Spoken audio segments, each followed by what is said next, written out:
possible? How is it possible to learn in an online class? So how is it possible to learn? If I tell you to inhale for 10 counts, hold for 12 counts, wouldn't you be able to do it? क्या आप नहीं कर पाएंगे? ये बच्चों को सिखाने जैसा होता है. But there is a speciality in it. क्या कि there is a number to something. And there is a sequence of it. आप क्या सीखेंगे? How to do first what, second what, third what, and everything will be numbered. उसको number किया जाएगा. So the number also is done. There are certain things which is done after customization. Customization के बाद में if you are doing a process, we say कि अच्छा ठीक है, अब आपको inhalation जो है वो 12 काउंट करना है 10 की जगह, तो आप नहीं कर पाएंगे क्या? It's very easy to learn online, first of all. The second thing is, it's our responsibility that you get it right. आप सही से कर पाए, ये हमारी जिम्मेदारी है, इसीलिए आए. Mentors will keep in touch with you, आपके साथ बात भी करेंगे, कोई डिफिकल्टी हो तो पूछेंगे, कभी भी आप उनको कॉल भी कर सकते हैं. You can message anytime. So there is a lot of facility which is given to you that even people जो कि मतलब बहुत जल्दी से लर्न नहीं कर पाते, so we give special time to them. उनको भी अलग से टाइम दिया जाता है. Another part is जब हम ऑनलाइन कर रहे हैं तो बहुत लोगों के पास पहुंच पा रहे हैं. हमारा मकसद ये है ज्यादा से ज्यादा लोग फायदा उठा सकें. ऑफलाइन जो है मुश्किल होता है सभी के लिए अटेंड करना. अगर हम दिल्ली में कर पाते तो शायद हम साउथ इंडिया में नहीं कर पाते. अभी हमारे पास में अक्रॉस द ग्लोब, दुनिया में से हर जगह से लोग जुड़ते हैं और उनको फायदा हो रहा है. So to have a bigger reach, हमको उसको ऑनलाइन हम इसे रखना चाहते हैं. और प्लीज आप देखिए, ये हमारी जिम्मेदारी है कि आप सीख पाए, ये आपकी जिम्मेदारी नहीं है. ऑनलाइन बहुत आसानी से किया जा सकता है. Do we need to stop medicines, do we need to stop other breathing exercises when we do Kumbhak? So breathing exercises usually has come from the parlance of pranayama. है ना, योगा से आता है. ब्रीदिंग एक्सरसाइज आप बोलते हैं, योगा से आया हुआ है. तो यूजुअली इसको लंग को एड्रेस किया जाता है. क्या ब्रीदिंग एक्सरसाइज छोड़ना चाहिए आपको या कुंभक करते वक्त में? आपको एक सिंपल सी चीज समझाने की कोशिश करता हूं. Let's see if you can get it, अगर उसको आप समझ पाए.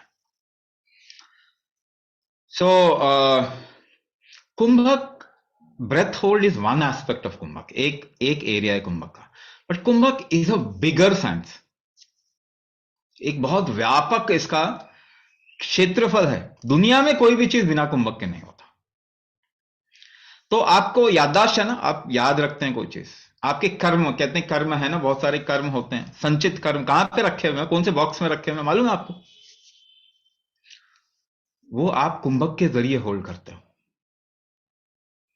तो आपके कर्म भी कुंभक के जरिए होल्ड करते हो. आपको अगर अपने को एफिशिएंट बनाना है बियॉन्ड अ सर्टेन लेवल, तो आप बिना कुंभक के नहीं एफिशिएंट बना सकते. आप कोई काम करते हैं बिना कुंभक के नहीं कर सकते. अगर कुंभक नहीं कर पाएंगे तो आप कोई भी एक्शन नहीं कर पाएंगे. बिना कुंभक के आप कोई एक्शन करते ही नहीं. सो लेट्स सी, हाँ थोड़ा एक्सपेरिमेंट करें. लेट्स क्लास द फिंगर्स, उंगलियों को फंसा लेते हैं. फंसा लीजिए एंड पुल, खींचिए, पुल. पीछे देखिए, आप सांस रोक रहे हैं, रोक रहे हैं. अच्छा पुश करके देखते हैं, धक्का देते हैं, पुश करते हैं, जरा जोर से पुश कीजिए. देखिए पीछे, सांस रोक रहे हैं, सांस रोके. कोई वेट उठाते हैं, कैसे उठाते हैं? कोई भारी सामान उठाना है, कैसे उठाएंगे? बिना सांस रोके उठा नहीं सकते. जंप करेंगे, कैसे करेंगे? बिना सांस रोके आप जंप नहीं कर सकते. आप गिर जाएं ऊपर से, आपकी सांस रुक जाती है. आपको मालूम है, आप डरते हैं तो सांस रोक लेते हैं. हॉरर मूवी देखा है आपने? जब डरावना सीन आता है सांस रुक जाती है. आप घबराते हैं तो भी सांस रुक जाती है. आप अपने आप को बचाते हैं तो भी सांस रोक के बचाते हैं ना. कोई मुक्का मार रहा है आपको, कैसे बचाओगे? सांस रोक लोगे, बॉडी को टाइट कर लोगे, है कि नहीं? बिना सांस रोके यू कांट प्रोटेक्ट योरसेल्फ. ठीक है, walking, jogging, yoga, Zumba, aerobics, climbing staircases, सीढ़ी, इवन चेयर से उठना भी जो है ना, वो आप पीछे देखेंगे, there is a variable amount of breath, अलग अलग अनुपात में आप सांस रोकते ही हैं, उसके बगैर नहीं कर सकते। तो आप अपने शरीर से कोई भी काम लेते हैं, सांस रोक के लेते हैं। अच्छा, कितने लोगों ने छींक मारी है कभी ना कभी लाइफ में? सभी ने मारी होगी। क्या मालूम है आपको सांस रुकती है उसमें? उल्टी की होगी सभी ने, है ना? When you puke, what happens? Breath hold happens first, isn't it? सांस रुकती है। अगर कॉन्स्टिपेटेड हैं, जरा सफाई करनी है, तो भी आप सांस रोक के जोर लगाते हैं ना, एक पर्टिकुलर जगह पे लगाते हैं ना। तो बिना सांस रोक के आपके शरीर के अंदर कुछ भी नहीं हो सकता। आपके शरीर के अंदर दर्द होता है तो क्या होता है मालूम है आपको? दर्द होता है तो क्या होता है? हल्की हल्की सांस रुकती है, मालूम है आपको? अच्छा, when you want to balance yourself, how do you balance yourself? एक टांग पे खड़े होकर जरा कोशिश कीजिए बैलेंस करने का, या tell somebody to push you. Balance बनाने की कोशिश कीजिए, सांस रोक के बनाते हैं बैलेंस, बिना उसके नहीं होता। आपके शरीर के अंदर भी अगर किसी तरीके का बैलेंस बनना है, कोई काम होना है, तो सांस रोक के होगा ही होगा। So let me go little further, थोड़ा सा आगे जा रहा हूं ताकि आपको और बता सकूं। देखिए, कुंभक बहुत व्यापक विज्ञान है, अगर 100 साल इस पे काम किया जाए तो भी कम पड़ जाएगा, है ना? मैं आपको जल्दी से फटाफट करके कुछ समझाने की कोशिश कर। तो किसी का लिवर गड़बड़ है, और आपको मालूम है थायराइड में जो है लिवर का इश्यू सबसे ज्यादा है। आपको लगता है थायराइड ग्लैंड का इश्यू है, मगर थायराइड ग्लैंड का इश्यू कम होता है, because your T4 tetrahydrothyronine converts to thyroxine T3 in your liver, liver में होता है कन्वर्ट। जिन लोगों को TSH की प्रॉब्लम है, वो पिट्यूटरी पैथोलॉजी है, वो थायराइड से लेना नहीं है, उसका किससे लेना है? पिट्यूटरी ग्लैंड से लेना है, क्योंकि TSH पिट्यूटरी ग्लैंड से निकलता है, थायरोक्सिन स्टिमुलेटिंग हार्मोन। तो लिवर, अगर लिवर किसी का वीक है, लिवर सिरोसिस, हेपेटाइटिस का इंसान, जरा उसके पास में जाके उसकी सांस सुनिए, कान लगा के उसकी सांस को सुनने की कोशिश, try to listen to the breath. What will you see? The exhalation is long. Now, if there is a kidney patient, dialysis हो रहा है उसका, try to listen to the breath. What will you observe? The inhalation is long. तो body तो correct करने की कोशिश कर रहा है कि नहीं कर रहा? This is the correcting mechanism and we create a formula here. यहां पे हम इसको फॉर्मूला बना देते हैं। See, एलोपैथी सिम्टम को ट्रीट करता है, वो कभी बॉडी को ट्रीट नहीं करता, वो बीमारी को ट्रीट नहीं करता, केवल सिम्टम को ट्रीट करता है। तो एलोपैथी में they actually go against the body, शरीर के विरुद्ध जाते हैं। आपको वायरल इन्फेक्शन हुआ होगा ना, कोरोना हुआ होगा आप लोगों को, किसी ना किसी को हुआ होगा, या वायरल इन्फेक्शन तो सबको हुआ। What happens? The first thing what happens? Fever, isn't it? Because 5 degree rise in temperature, 5 degree बढ़ेगा आपका शरीर का टेम्परेचर, कोई भी वायरस बैक्टीरिया मर जाएगा। मगर आप क्या खाते हो? Dolo, Crocin, paracetamol. You don't allow the body to do work. उल्टी आती है तो उल्टी बंद कर देते हैं, दस्त आता है तो दस्त बंद कर देते हैं, छींक आती है, खांसी आती है तो वो बंद कर देते हैं। दर्द हो रहा है किसी को प्रॉब्लम करने के लिए, को बताने के लिए कि आपके शरीर में ये प्रॉब्लम है, आप दर्द को ही खत्म कर देते हो। जो खबर लेके आया दूत आपके पास में, वही दर्द है ना, आप उसी को मार देते हैं।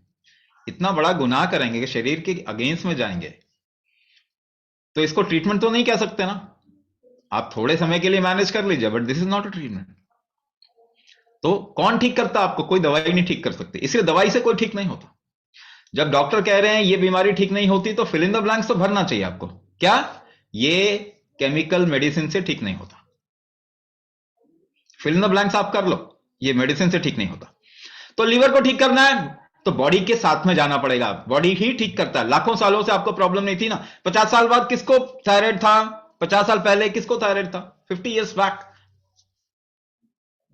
याद है आपको? दादी नानी, दादा नाना, किसी को थायराइड था? 100 साल पहले किसको थायराइड था? नहीं, ये हमने क्रिएट किया है।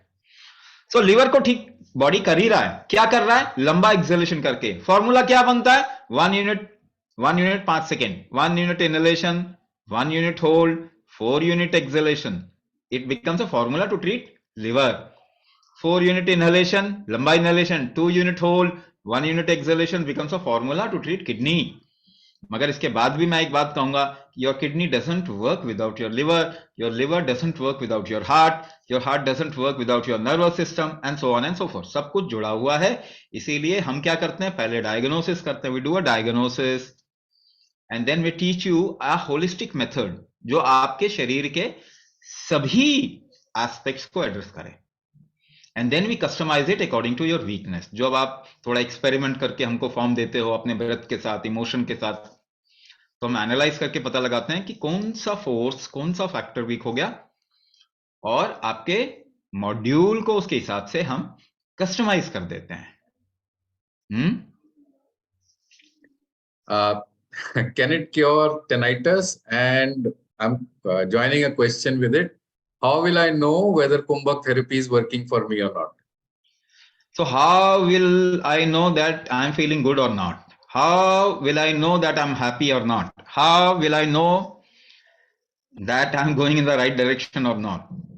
How will I know that my breath is helping me or it is not helping me? तो आप सांस रोक के देख सकते हैं. Hold your breath and you'll see if it is helping you or not. मैं ये कहना चाहता हूं, who will get to know first? Who will get to know? You only will get to know. क्या आपके डॉक्टर को मालूम होता है कि आपको दर्द कितना हो रहा है, कैसा फील कर रहे हैं आप, आर यू फीलिंग गुड और नॉट? कोई किसी दूसरे को इंसान को मालूम होता? किसी दूसरे इंसान को मालूम नहीं होता ना. You only do such things in life through which you feel some support, some pleasure, some happiness. यही आप भी तो यही कर रहे हैं, है ना? आप भी यही कर रहे हैं. जहां पे आपको अच्छा फील होता है वही करने की कोशिश कर रहे हैं अपने रियल लाइफ में, अपनी रियल लाइफ में. लेकिन आपकी जो इमेजिनरी लाइफ है ना, उसमें आप कुछ भी सोचते हैं. आपको लगता है कि एक डायग्नोसिस ही बता सकता है कि आप ठीक फील कर रहे हैं कि नहीं कर रहे. आप अपने बच्चे से कितना प्यार करते हैं, ऐसा कोई डायग्नोसिस होना चाहिए. अदरवाइज आपको कैसे पता चलेगा कि आप अपने बच्चे से कितना प्यार करते हैं, है कि नहीं है? तो ये इससे निकलना पड़ेगा, इससे कम से कम निकलना पड़ेगा. इतना तो हमें परवर्ट नहीं बनना चाहिए कि मुझे पता ही नहीं चल रहा मुझे अच्छा फील हो रहा है कि खराब फील हो रहा है. आपको कोई गाली भी देता है तो आपको पता चल जाता है कि आपको खराब फील हो रहा है. मतलब उसके लिए भी कोई डायग्नोसिस चाहिए आपको. हाँ, उसके लिए भी कोई डायग्नोसिस चाहिए कि मुझे अच्छा फील हो रहा है इस गाली से कि खराब फील हो रहा है, मुझे बताओ जरा. So we should not get down to that level. इस लेवल पे तो नहीं आना चाहिए. आपको क्या फील हो रहा है वो आप ही बता सकते हैं, एक्चुअली कोई और नहीं बता सकता. आप लोग बहुत समझदार हो, लेकिन आप वर्चुअल दुनिया में जी रहे हो. रियल दुनिया में आना पड़ेगा थोड़ा.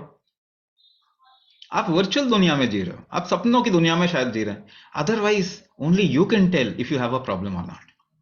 अगर आपका टीएसएच लेवल 12 है, 14 है, या कितना भी है, 100 भी है, and if you are not feeling any problem, that means your body needs that.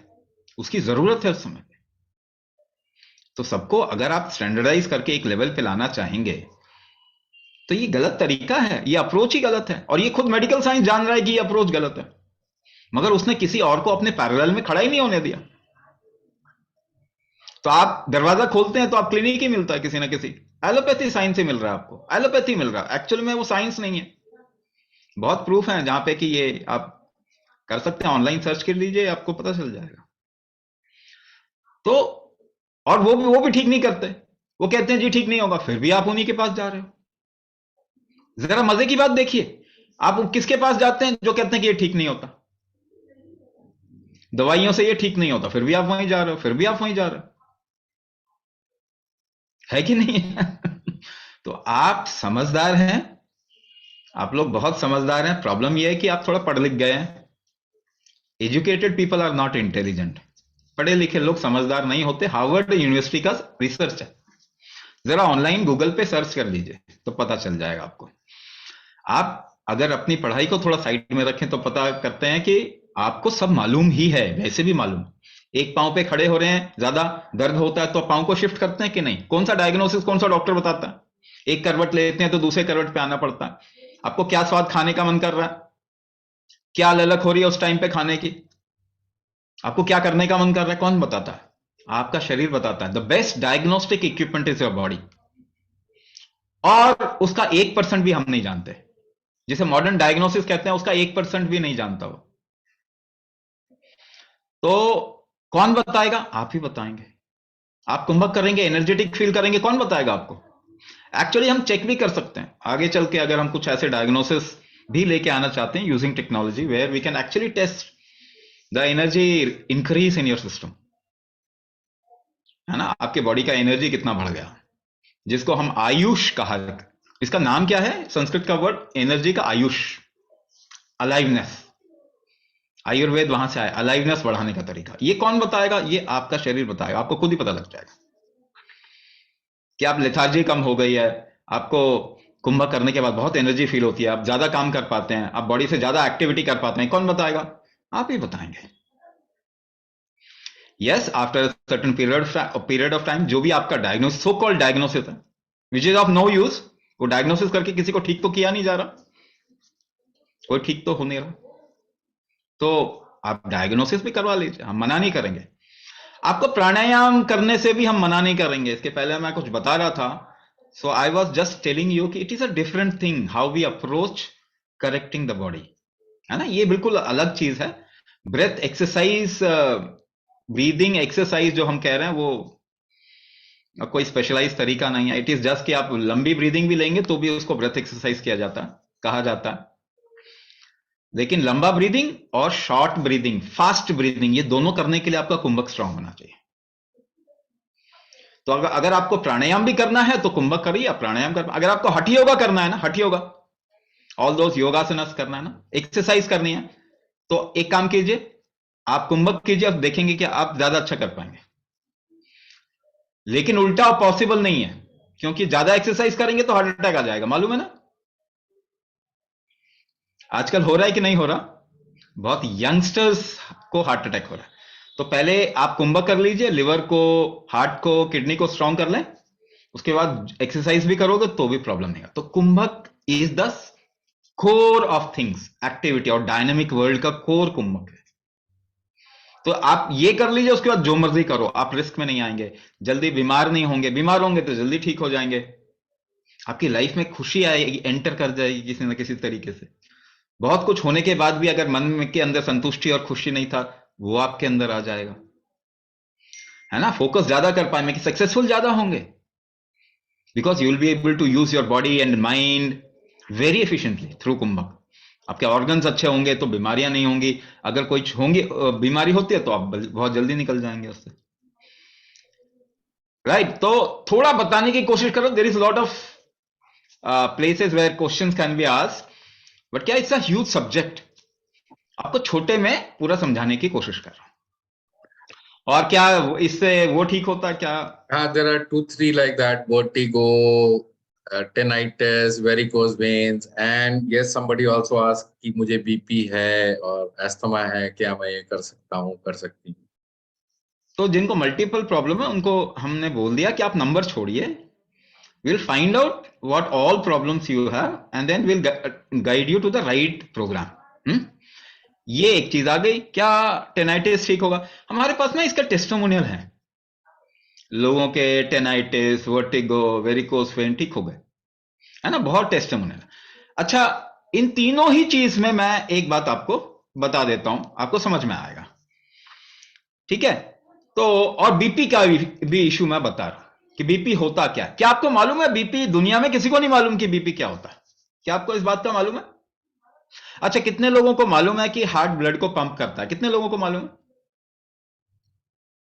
सबको मालूम है? शायद सबको मालूम है। क्या आपको मालूम है कि हार्ट ब्लड को पंप नहीं करता? अगर आपको गलत चीज सिखाई जाएगी और गलत चीज के ऊपर अगर आप ट्रीटमेंट करेंगे तो आप उसको बढ़ाएंगे, कम करेंगे? तो हार्ट डिजीज और ब्लड प्रेशर दुनिया में बढ़ रहा है, कम हो रहा है? बताइए, इंक्रीजिंग और decreasing? 100 years back there was no heart disease, ठीक है ना। तो ये क्या होता है, ब्लड प्रेशर क्या होता है, ये वर्टिगो क्या होता है, ठीक है, टेनाइटिस क्यों होता है, ये और वेरिकोज में, ये सबको मैं एक साथ क्लब करके आपको समझाने की कोशिश कर, ठीक है। बिना प्रेशर के आपके कोई भी ऑर्गन फंक्शन नहीं करता, ये सेल्स फंक्शन नहीं करते, उसमें एक लेवल का प्रेशर होना चाहिए। अगर किसी का ब्लड प्रेशर लो हो जाता है ना, तो उनको बोलो हाथ में ग्लास नहीं पकड़ सकते हो, the hold becomes very very less weak. तो आपके हर एक सेलुलर स्ट्रक्चर के अंदर एक प्रेशर होना चाहिए, जिसे हम ऑस्मोटिक प्रेशर भी कह सकते हैं या सेलुलर प्रेशर भी कह सकते हैं। तो जब आप ब्लड प्रेशर मेजर करते हैं तो आप दबाते किस चीज को है? पट्टा बांधते हैं हाथ में, दबाते किस चीज को है? क्या ब्लड को दबाते हैं आप? क्या वेन्स को दबाते हैं, आर्टरीज को दबाते हैं? आप तो पूरे के पूरे मसल को दबाते हैं। सभी पूरे हाथ के सभी चीज दब रहे होंगे ना, तो प्रेशर किसका आप मेजर कर रहे हैं? ब्लड का मेजर कर रहे हैं। ये क्वेश्चन तो पूछना चाहिए कम से कम आपको। तो आप टिश्यू प्रेशर मेजर कर रहे हैं, सेलुलर प्रेशर मेजर कर रहे हैं, तो उसको हम कहते हैं व्यान। हजारों साल पहले से ये इसको हम व्यान बोल रहे हैं। तो ये जो ऑस्मोटिक प्रेशर होता है, टिश्यू प्रेशर, जो स्ट्रक्चर को बना के रखता है, उसे हम व्यान शक्ति कहते हैं। स्ट्रेंथ ऑफ दिस इज व्यान शक्ति। तो ये रेगुलेट कहां से होता है? आपके बॉडी में कितना प्रेशर कितना होना चाहिए, ये रेगुलेट या चेंज हुआ तो कैसे पता चलेगा? इंस्ट्रूमेंट क्या है आपके बॉडी में? इस ब्लड प्रेशर को मेजर करने का इंस्ट्रूमेंट क्या है? आपका बॉडी मेजर तो करता है ना, वो करेक्ट करता है अपने आप को। आप अभी ब्लड प्रेशर मेजर करो, 10 सेकंड के बाद, 10 मिनट के बाद मेजर करो, आधे घंटे के बाद, सब अलग अलग होगा ना। तो वेरिएबल क्यों होता है? क्योंकि बॉडी इसको एडजस्ट कर रहा होता है। It's a dynamic thing. मगर वो कहां पे वो मैकेनिज्म है जिससे कि वो चेक कर रहा है कि ये प्रेशर इतना चाहिए मुझे? वो आपके कानों के अंदर बैलेंस बनाने का एक मैकेनिज्म है, कॉक्लिया कहते हैं। एक जगह है, फ्लूइड फील्ड ऑर्गन है, उसका फ्लूइड इधर उधर होने के कारण आपके बॉडी में जो है बैलेंस बिगड़ता है और प्रेशर बना के उस बैलेंस को वापस किया जाता है। It is not just about the body balance, it is also about how an organ is functioning in relation to an external situation. तो ये अगर आपका प्रेशर करेक्टिंग मैकेनिज्म ठीक नहीं है, बैलेंसिंग मैकेनिज्म ठीक नहीं है, तब जाके या तो ज्यादा प्रेशर बढ़ जाएगा बॉडी का अपने आप को बचाने के लिए, या तो कम होगा एंड यू विल फील डिजी। इसी से अगर ये मैकेनिज्म ठीक नहीं है तो वेन्स के अंदर जो कि उल्टा ब्लड नीचे से ऊपर जा रहा है, उसको इतना प्रेशर नहीं मिल पाएगा ऊपर जाने का, तो वो फूलने लग जाएंगी। That is varicose vein. तो स्ट्रक्चरल इंटीग्रिटी के लिए ये व्यान पक्ष बहुत जरूरी है, और इसका टेस्टिंग चेकिंग मैकेनिज्म जो है आपके कान के अंदर है, which is directly related to the hypothalamus and the hind brain। पीछे मगज है ना आपका, पिट्यूटरी हाइपोथैलेमस एक्सिस कहते हैं, वो सिग्नल इसका लेता है। इसीलिए जब भी ये प्रॉब्लम होती है, ब्लड प्रेशर या प्रेशर से रिलेटेड प्रॉब्लम होता है, तो आप देखेंगे आपको सिर के पीछे की तरफ में थोड़ा फील होता है, उस चीज का असर फील होता है। अब मुझे ये बता दिया, कहानी बता दी मैंने आपको, अब बताइए इसको ठीक कैसे करेंगे? अगर आप ये व्यान पक्ष ठीक कर देंगे, अब मैं आपको प्रैक्टिकल तरीका बता रहा हूं उसको ठीक करने का, ठीक है? ये व्यान को कैसे देखेंगे, आप कैसे समझेंगे व्हाट इज व्यान? चेक कैसे करेंगे आपका व्यान कमजोर है या सही है? तो 5 सेकंड का सांस भरिए और 20 सेकंड 4 गुना उसको रोकने की कोशिश कीजिए। 4 times hold it, and then after that if you can exhale 10 seconds without breathlessness, अगर आप 10 सेकंड का एक्सेलेशन उसके बाद कर पाए बिना सांस फूले हुए, देन योर व्यान is okay, then your pressure mechanism is okay. Somebody can check it, आप चेक कर सकते हो। हम आगे चल के ऐसे बहुत सारे डायग्नोसिस बनाना चाहते हैं, यूजिंग इवन टेक्नोलॉजी, सेंसर्स को लेके हम आगे बनाएंगे, क्योंकि इस तरफ में कोई काम ही नहीं कर रहा। जो चीज ठीक नहीं होती उसी में काम कर रहे हैं, उसी में काम कर। अभी जो हमारा साइंटिफिक प्रोग्रेस हुआ है ना, आपको मालूम है 100 साल हो गए हैं, कोई भी साइंस, फंडामेंटल साइंस में कोई भी बदलाव नहीं आया। केवल टेक्नोलॉजी एक ही लाइन में आगे ले जा रहे हैं, अभी बहुत काम बाकी है। तो अगर वो व्यान पक्ष कमजोर हो गया आपका और उसकी वजह से प्रॉब्लम आ रही है, तो व्हाट इज द सॉल्यूशन? आप व्यान पक्ष मजबूत कर लीजिए, ठीक हो जाएंगे। कितना सिंपल है। This is what we are doing and people are getting result. Simple. और इससे सिंपल क्या हो सकता है बताइए? बट आपको पढ़ाया गया ये सिग्नल वो सिग्नल, उस पर आप काम ही नहीं कर सकते। What modern medical science, as we call it, what they have made an observation, they can't create a solution. They are always thinking to अपने शरीर के अंदर किसी न किसी तरीके की दखल अंदाजी करो। वही ट्रीटमेंट बोल रहे हैं। कोई केमिकल खा लिया, उसको ट्रीटमेंट बोल रहे हैं। शरीर के एस्पेक्ट को रोक दिया, रिसेप्टर्स को ब्लॉक कर दिए, पेन के सिग्नल को कट कर दिया। ये इस तरीके से सोच रहे हैं। ये कोई अच्छी चीज नहीं है सोचना। बॉडी को क्रिमिनल ना बनाएं। अगर क्रिमिनल बनाएं और ट्रीटमेंट दे रहे हैं तो आपकी हालत खराब ही होने वाली है, और वही हो रहा है। थायराइड कोई कम नहीं हो रहा। इतना ज्ञान जो आपने इधर उधर बिखेर दिया है और पढ़ रहे हैं लोग उसको, तो उससे थायराइड कौन ठीक हो? किसका थायराइड ठीक हो रहा है? किसी का भी नहीं हो रहा। तो आपको समझना पड़ेगा कि जो प्रैक्टिकल नॉलेज होता है वो एक अलग एस्पेक्ट है, उस पर हमको काम करना चाहिए। Thank you, Swamiji. Swamiji's time is limited, so and this is not really a university class. So, Praveen, TSH नहीं ठीक करना है, सिस्टम को ठीक करना है ताकि TSH ऊपर नीचे ना जाए। ओके, TSH नीचे लाके कुछ नहीं होने वाला है। वो तो वैसे ही कोशिश कर रहे हैं दवाई से, but that is not where the solution is. Can I have cameras on of my team so I can see Ekta? Where is Sapna? Where is Vandana? So if you see, there is Ekta, you can see Vandana is not visible.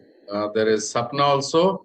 So these are more people, and you can see Rajat ji also.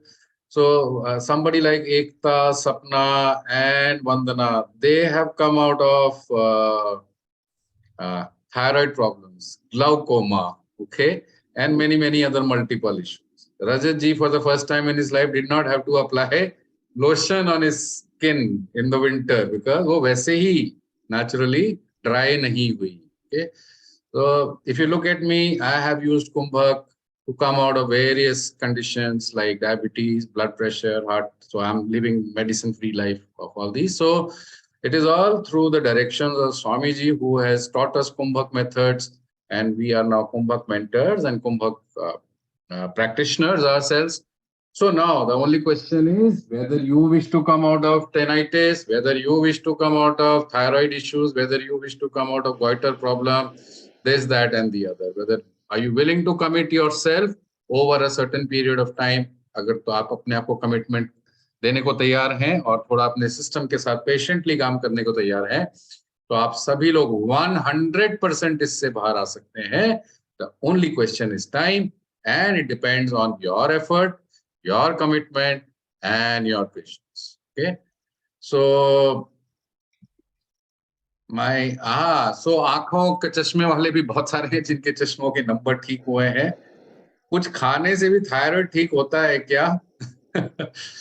ये हम बात कर चुके हैं कि खाने से support मिलता है. खाने से आप खाना खा के मैराथन दौड़ जाते हैं क्या?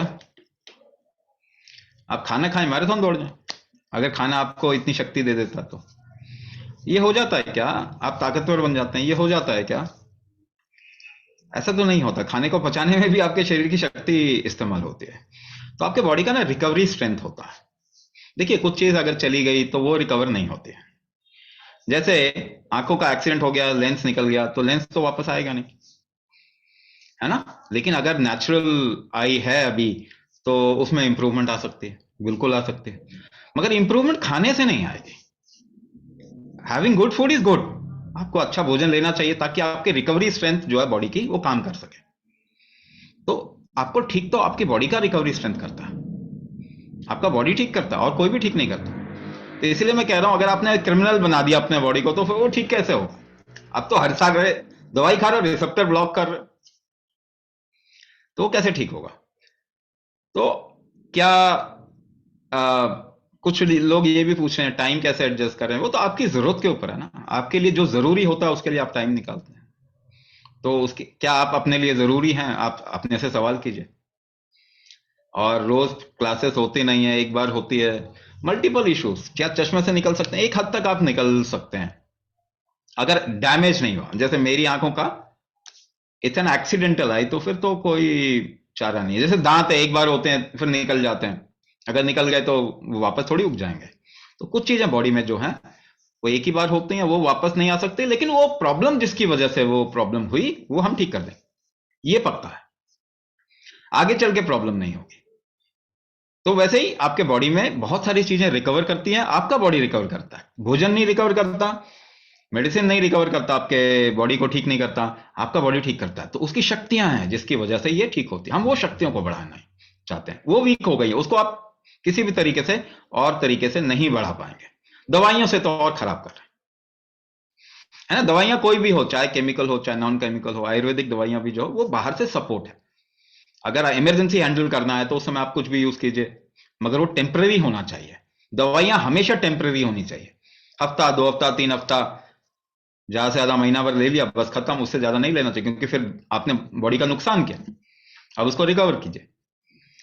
तो बॉडी का रिकवरी स्ट्रेंथ बढ़ाना जरूरी है, वो ही रिकवर करेगा आपको, वही हम कर रहे हैं। Thank you. So I think it's time to close the webinar. भूख भी लगी होगी, हाँ, रात के 9:20 हो रहे हैं। Thank Swami ji for his time. I also thank Sharad ji and Raman ji for coming and sharing their experiences, and also all of you who have had the patience to sit through this all this while. So we are not going to start telling you whether you take allopathic medicine, not take allopathic medicine, this medicine or that medicine. The program is designed to help you come out of medicine. Okay.